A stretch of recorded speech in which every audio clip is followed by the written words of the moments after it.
নমস্কার বন্ধুরা, নবদিগন্ত চ্যানেলের পক্ষ থেকে আপনাদের সকলকে জানাই স্বাগতম। তো বন্ধুরা, আজকে সকালের গুড মর্নিং জানিয়ে আমি আবারও একটি নতুন ভিডিও আপনাদের জন্য নিয়ে উপস্থিত হয়েছি আমার নবদিগন্ত চ্যানেলে। তো এখন আমি আপনাদের সাথে যে আপডেটটি শেয়ার করতে চলেছি সেটি হচ্ছে 5% প্যানেল নিয়ে কিন্তু আবারও নতুন করে কলকাতা হাইকোর্টে দায়ের হলো মামলা। তো প্রাথমিকের 5% প্যানেল কিন্তু পিছু ছাড়ছে না কিছুতেই প্রাথমিক শিক্ষা পর্ষদকে।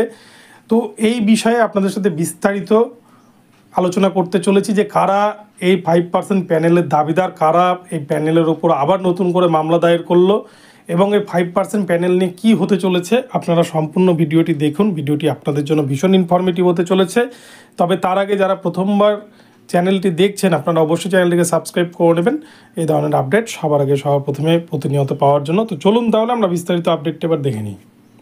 তো বন্ধুরা, আপনারা সকলেই জানেন 2022 রিক্রুটমেন্ট প্রসেস, যে প্রসেসকে কেন্দ্র করে কিন্তু ইতিমধ্যেই তার সিংহভাগই নিয়োগ হয়ে গেছে, পুরো প্যানেলটাই কিন্তু নিয়োগ হয়ে গেছে। শুধু এখন বাকি রয়েছে 5% প্যানেল। অর্থাৎ আপনারা ভালো করে যদি খেয়াল করেন দেখবেন 2022-এর যে প্যানেল পাবলিশড করেছিল পর্ষদ সভাপতি গৌতম পাল, তার আমলে যে প্যানেল পাবলিশড হয়েছে 31শে জানুয়ারি 2024 তারিখে তার নিয়োগ প্রক্রিয়া কমপ্লিট হয়েছে। সেই প্যানেলে কিন্তু 5% ইনক্লুডিং 9533 জনের নাম তারা ইনক্লুড করেছে।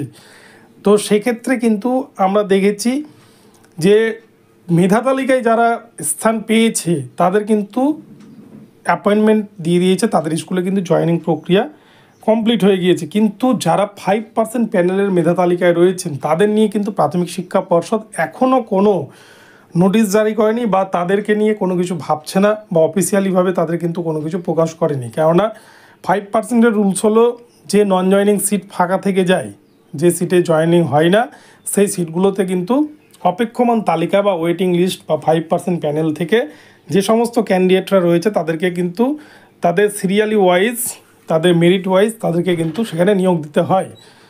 তো এক্ষেত্রে দেখা গিয়েছে যে 9533 প্যানেলের যে মেধা তালিকার কাজ শেষ, মেধা তালিকার সকলেই নিয়োগ পেয়ে গিয়েছেন, কিন্তু 5% প্যানেলে যারা ছিলেন তারা নিয়োগটা পাননি। তাই এই নিয়োগ প্রক্রিয়া যাতে অতি দ্রুততার সাথে কমপ্লিট করতে পারে প্রাথমিক শিক্ষা পর্ষদ, এটা একটা বিষয়। এবং এছাড়াও আপনারা দেখেছেন যে 3929-এর ক্ষেত্রে কিন্তু সিট থাকা সত্ত্বেও তারা সুপ্রিম কোর্টে গিয়ে মামলাটাকে চেপে দিয়েছে, সেখানে ডিলে হওয়ার জন্য প্যানেল এক্সপায়ার্ডে তকমা দিয়েছে। সেই জন্যই কিন্তু প্রার্থীরা ভয় বা ভীতি যাই বলুন না কেন, সেক্ষেত্রে কিন্তু তাদের অধিকারের দাবিকে ছিনিয়ে নেওয়ার জন্য তারা কিন্তু এবারে কলকাতা হাইকোর্টে মামলা আগেভাগে দায়ের করেছে, যাতে প্রাথমিক শিক্ষা পর্ষদ পরবর্তীতে বলতে না পারে যে প্যানেল এক্সপায়ার্ড হয়ে যাওয়ার পরে 5% প্যানেলের এরা মামলা দায়ের করেছে, এতদিন আগে কেন অভিযোগ জানায়নি। তো এই জন্য কিন্তু নতুন করে মামলা দায়ের হলো। এই 5% মামলায় আবারও কিন্তু নতুন করে ফাঁসতে চলেছে প্রাথমিক শিক্ষা পর্ষদ। প্রাথমিক শিক্ষা পর্ষদ যতই চালাকি করুক না কেন তাদেরকে কিন্তু নিয়োগ দিতেই হবে। এই 5%-এর নিয়োগ পুজোর আগে না হলেও কিন্তু পুজোর পরে হয়তো এই নিয়োগ কমপ্লিট হবেই।